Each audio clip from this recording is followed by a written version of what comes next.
स्वागतम. संगीता भालसिंग या माझ्या यूट्यूब चॅनलवर तुम्हा सर्वांचे खूप खूप स्वागत.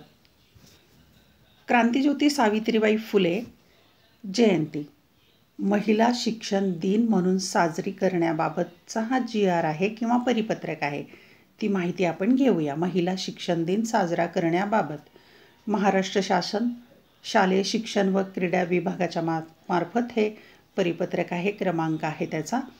आता आपल्याला शासन प्रशासन विभाग शासन परिपत्रकाचा क्रमांक वगैरे दिलेला आहे. आपण हे परिपत्रक काय आहे ते समजावून घेऊया. त्यासाठी प्रस्तावना दिलेली आहे. स्त्री शिक्षणाच्या प्रणेत्या प्रथम शिक्षिका क्रांतिज्योती सावित्रीबाई फुले यांचा 3 जानेवारी हा जन्मदिवस राज्यात साजरा केला जातो. स्त्रियांच्या मुक्तिदात्या असणाऱ्या सावित्रीबाई फुले यांनी दिलेले शैक्षणिक योगदान, त्यांनी आचरणात आणलेली स्त्री उद्धारासाठीची मूल्ये भावी पिढीसाठी अत्यंत महत्त्वाची आहेत. क्रांतिज्योती सावित्रीबाई फुलेंचे स्त्री शिक्षणातील योगदान, त्यांचे कार्य समाजातील सर्व घटकांपर्यंत पोहोचवणे व त्यांनी रुजवलेले शैक्षणिक मूल्य पुढील पिढीत संक्रमित होणे गरजेचे आहे. ही गरज ओळखून क्रांतिज्योती सावित्रीबाई फुले यांची जयंती महिला शिक्षण दिन म्हणून साजरी करण्याची बाब शासनाच्या विचाराधीन होती. मग त्यासाठी शासनाचा निर्णय काय आहे ते आपण पाहूया. थोर समाजसुधारक शिक्षणतज्ज्ञ क्रांतिज्योती सावित्रीबाई फुले यांचा 3 जानेवारी हा जन्मदिवस राज्यातील सर्व व्यवस्थापनाच्या सर्व माध्यमाच्या शाळांमध्ये तसेच शासकीय निमशासकीय कार्यालयात महिला शिक्षण दिन म्हणून साजरा करण्याचा निर्णय घेण्यात आला आहे. या निमित्त खालीलप्रमाणे विविध उपक्रम किंवा कार्यक्रम साजरे करण्यात यावेत. या अनुषंगाने वेगवेगळे उपक्रम करावयाचे आहेत ते आपण पाहूया कोणकोणते. 1. सर्व शासकीय निमशासकीय कार्यालय व शाळेत क्रांतिज्योती सावित्रीबाई फुले यांच्या प्रतिमेचे पूजन करण्यात यावे. 2.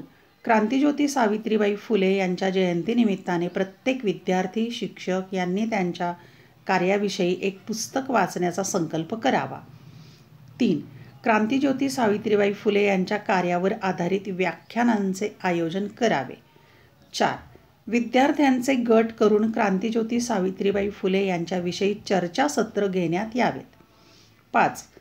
ऑनलाईन वेबिनार आयोजित करून स्त्री शिक्षणाचे महत्त्व, क्रांतिज्योती सावित्रीबाई फुले यांचे स्फूर्तिदायी लेखन व विचार यावर परिसंवाद आयोजित करावा. 6. महिला शिक्षिका, अधिकारी, सामाजिक कार्यकर्ते यांचे स्त्री शिक्षणातील महत्त्व लक्षात घेऊन यांचा गौरव करणे. 7.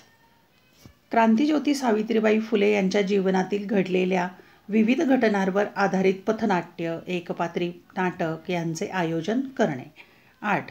क्रांतिज्योती सावित्रीबाई फुले यांच्या जन्मदिनानिमित्त राज्यातील सर्व व्यवस्थापनाच्या सर्व माध्यमांच्या इयत्ता 1 ते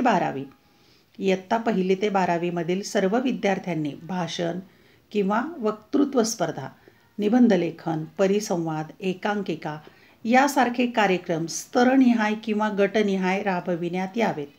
उपक्रमात सहभागी होऊन महिला शिक्षण दिन, हे महत्त्वाचं आहे, महिला शिक्षण दिन, मी सावित्री, मी सावित्री किंवा इंग्रजीमध्ये मी सावित्री असं लिहायचं. या हॅशटॅगवर व्हिडिओ व साहित्य अपलोड करावे. यासाठी विविध समाज माध्यमावर फेसबुक, इंस्टाग्राम किंवा ट्विटर यावर अपलोड करायचं. यासाठी शिक्षक व पालकांनी सहकार्य करावे. आता विषय कोणकोणते आहेत ते पाहूया आपण. सावित्रीबाई फुले जयंतीनिमित्त महिला शिक्षण दिन साजरा करण्यासाठी खालील उपक्रमांचे आयोजन करण्यात यावे. इथे अनुक्रम नंबर दिला आहे. स्तर किंवा उपक्रमाचा गट, उपक्रमाचे स्वरूप, उपक्रमाचा विषय आणि वेळ दिलेला आहे. 1. इयत्ता 1 ते 5वीसाठी भाषण हा विषय आहे आणि उपक्रमाचा विषय आहे क्रांतिज्योती सावित्रीबाई फुले यांच्यावर भाषण करायचे 3 मिनिटांच्यासाठी. 2. इयत्ता 6वी ते 8वीसाठी आहे निबंधलेखन, विषय क्रांतिज्योती सावित्रीबाई फुले आणि शब्द आहेत 300 ते 350 शब्दामध्ये लिहायचा आहे निबंध. 3रा उपक्रम आहे इयत्ता 9वी ते 10वीसाठी वक्तृत्व स्पर्धा आहे, विषय स्त्री शिक्षणाचे महत्त्व व सावित्रीबाई फुले, वेळ आहे 5 मिनिट. आणि 4था उपक्रम आहे इयत्ता 11वी 12वीसाठी परिसंवाद किंवा एकांकिका, दोन्हीपैकी एक, विषय दिलेला आहे, मी सावित्री बोलते आणि वेळ आहे 5 मिनिट. 9. वरील सर्व कार्यक्रमांचे आयोजन करताना कोविड-19चा विचार करून सर्व नियमावलीचे पालन करण्यात यावे. सदर शासन निर्णय महाराष्ट्र शासनाच्या या वेबसाईटवर आहे, या संकेतस्थळावर उपलब्ध करण्यात आला असून संकेतांक क्रमांक दिलेला आहे. हा शासन निर्णय डिजिटल स्वाक्षरीने साक्षांकित करून काढण्यात येत आहे महाराष्ट्राचे राज्यपाल यांच्या आदेशानुसार आणि नावाने. या उपक्रमानुसार तुम्ही ज्या वयोगटामध्ये असाल, ज्या वर्गामध्ये असाल त्या उपक्रमात तुम्ही सहभागी होणं अतिशय गरजेचं आहे. धन्यवाद. व्हिडिओ आवडल्यास चॅनल सबस्क्राईब करा, बेल आयकॉन दाबा, म्हणजे मी नवीन व्हिडिओ पोस्ट केला की त्याचं नोटिफिकेशन तुम्हाला मिळेल. शुभेच्छा.